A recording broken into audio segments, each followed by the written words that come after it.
Legacy. There's power in your name. Power in your name. McDonald's is a last name.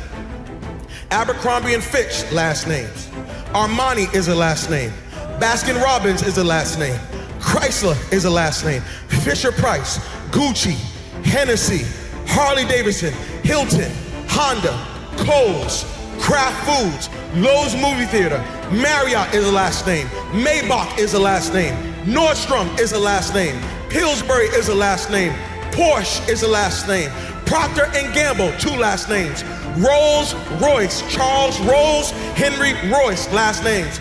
Turner Broadcast System, Ted Turner, last name. Versace, last name. Wells Fargo, Henry Wells, William Fargo, last name. Walgreens, last name. Wrigley's, last name. Welch's Grape Juice, last name. Here you are, you think you're buying a product. You are not buying a product, you're buying a name. You think you're wearing a product. Hey, look at this product. No, you're saying, look at this family. And what you don't know is while you're making every family rich, you're making yourself broke. So you done went to one family called Wells Fargo and got $200,000 so you can go to another family called Rolls Royce so you can give them money to get yourself a car so you can go back to the hood and see the Joneses and say, look at what I got. Meanwhile, Wells Fargo, their family's sitting up being rich, and Harley Davidsons and Rolls Royce are being rich, and the Joneses are sitting there holding up people's stuff saying, look at what we did and we broke. What if I told you that your blessing is attached to your name?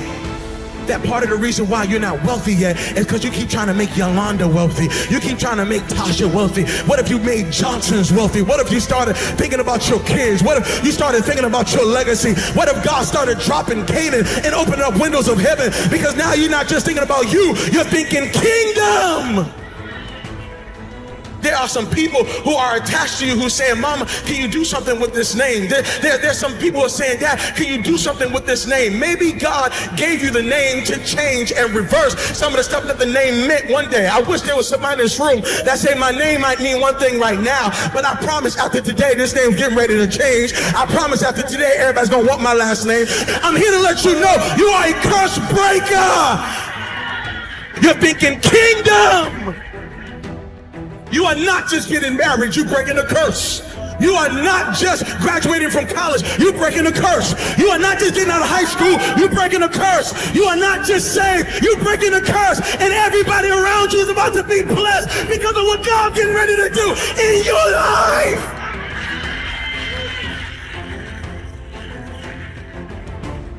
I don't know what my name meant before I got here, but I know what's gonna mean before I leave. You got a legacy. Power in your name. A legacy is something that is passed down. It is your mark. It is your footprint in the earth. It is your contribution to the world. Your legacy is something that is passed down. It is your mark. It is your footprint in the earth. It is your contribution to the world. I don't care about legacy. I'm single. I don't care about legacy. I don't have no kids. I don't care about legacy. My family never cared about me. I don't care about them. My life is my own. Why do I need to even think about legacy? Well, here's the thing I have to say to you. The thing you need to know is this. You are leaving a legacy whether you want to or not. Everybody in this room is going to leave a legacy. The question is, are you going to be intentional about the legacy you're leaving? Are you actually going to be intentional, or are you just going to let anything be passed down, anything be given to others on your behalf? Don't let it be so. It's like this past weekend, I went out to go preach. And when I went to go preach, I went into a city and I rented a car. When I went to the rental car, they said, go downstairs to the garage, you can grab any car. When I went down there were only 2 cars. There was one car that looked like it wouldn't make it past Monday. And then there was another car. So I went to this car, but when I got into the car smelled like cigarette smoke. And so I took off with the car because, I'm just like, hey, let me get out of here. And so I'm driving the car for a couple of days. When I bring the car back, drop off the keys, they say, hey, you have any problems with the car? I said, no problem with the car. They said, all right, cool. I leave, and they said, I looked on my email, and they billed me $350. How you gonna charge me I've never smoked a day in my life. They said, sorry, sir, you brought the car back smelling like cigarettes. I said, no, I didn't bring the car back smelling like cigarettes. Y'all brought me a car that smelled like cigarettes. They said, no, all we know is that you brought us a car with cigarettes, so you have to pay the price. Can I tell you something? That is a picture of many of our lives. Some of us lived a life that stunk so bad. And many of you are paying a price for a life that you didn't live, but somebody lived before you, and they handed you down a name or a life that stunk so bad that now you got to pay forever for it. And I'm here to let you know, stop giving people this dirty, nasty, stinky life. Why don't you build a legacy so when somebody gets into the car of your life, they want to say thank you instead of, I can't believe what you did to me. Everybody here has struggled with an addiction that's not yours. It was an addiction that your family didn't deal with. It was an addiction that your father just overlooked. And so it got passed down to you. And now you're struggling with this addiction. But truthfully, if you track the addiction, your father had it, and your grandfather had it, and your great-grandmother had it, and your whole family had it. And because they didn't deal with it, because they weren't thinking legacy, now you're driving in a car that you got to pay for. And God is saying, the buck stops here, that this is it. I put you in the earth because you're about to stop some stuff. I know people who went to go buy a house, and when they went to go buy a house, they saw their credit report, and the credit score was so jacked up, and when they saw the report, they realized that mama had gave out their social security number to the whole family. And everybody done rented stuff and didn't pay back, and everybody had electric bills and cell phones that don't even exist no more. Why? Because somebody didn't care about legacy, and they handed you a bill, and now you can't walk in Canaan, not because of your issues, but because of some issues that were passed down. God forbid you are sitting in this place saying, I don't care about legacy. You need to care about it, because somebody's got to live in the life you have. You are passing something down whether you want to or not.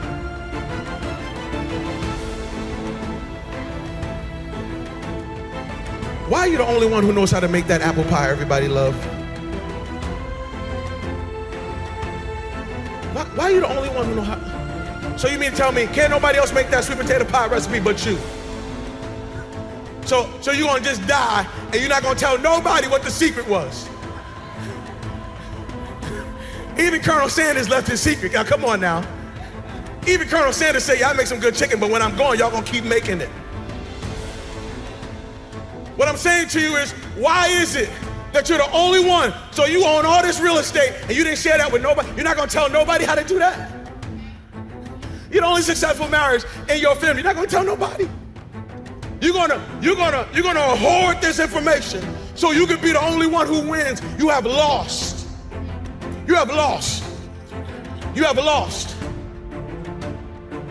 And I'm telling you that you are gonna have to look at your life and recognize that everything you are doing right now is having major and great impact. If you're gonna leave a legacy, you're gonna have to remember how you started, but focus on how you finished. I don't want you to forget how you started. I don't want you to forget that Father wasn't there. I don't want you to forget some of the conditions that you were raised in. I don't want you to forget some of the rejection, some of the pain. No, I want you to remember how you started, but do not for 1 second let it dictate how you're gonna finish.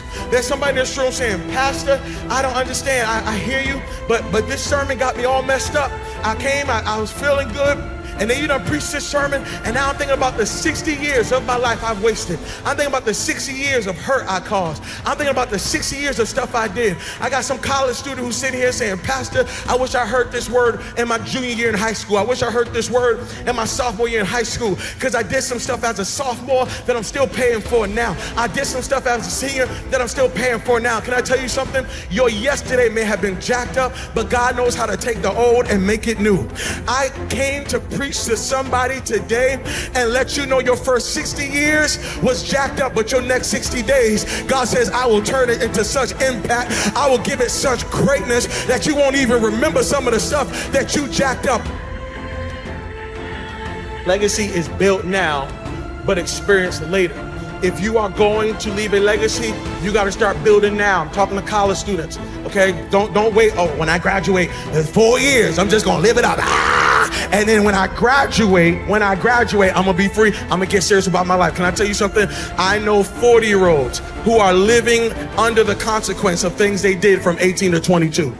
and they thought that when they left school that they left the issue, not realizing that the issue followed them all the way into their adulthood. I'm telling you that right now you are a builder. Right now you have to start building your life. Now you got to start building credit. Now you got to start building your finances. Now you got to think like a farmer. A farmer thinks sowing. I'm sowing seeds, realizing that I'm not going to reap this until later.